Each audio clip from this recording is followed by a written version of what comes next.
The armed forces of Ukraine cannot stop retreating on all the front lines, while Ukrainian propaganda and the MSM are trying their best to assure the public that there are no strategic threats for Ukraine and Kiev is winning the war.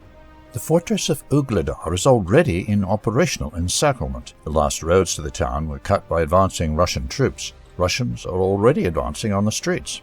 In an attempt to calm down the population, Ukrainian media turned to their favorite tactics. They report, citing the Institute for the Study of War, that Ugledar is not an important logistics hub. This is how the fortress turns into a useless settlement. Ukrainian forces blockaded in Ugledar requested evacuation, but safe extraction is no longer possible. The last road came under Russian fire control, and Russian forces are remotely mining all the escape routes through the fields. At the same time, a Russian bridgehead is growing west of Ugledar on the northern bank of the local Kashnagak River.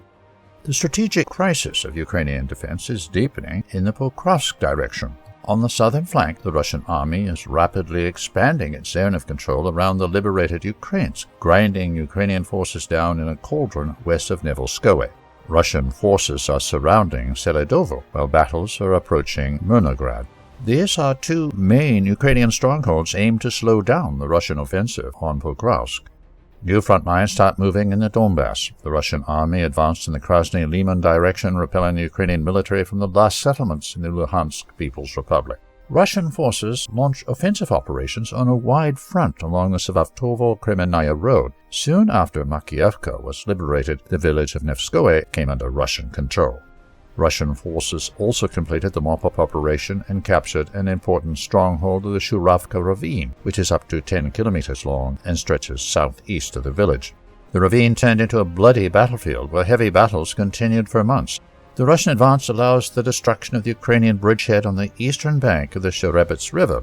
The armed forces are still holding a defense to the south in the Ternitolskoye line, but Russian forces have already increased their pressure in the area and are expanding their zone control around the settlements. Ukrainian defense in the area is complicated by the terrain and the necessity to transfer forces across the river under Russian fire. Ground down in the Russian Kursk region and retreating on the Donbass front lines, the armed forces of Ukraine attempted counterattacks in the Kharkov border areas where the Russian offensive was suspended. According to front reports, Ukrainian forces took back control of the ruins of the aggregate plant located on the Russian bank in Volchansk.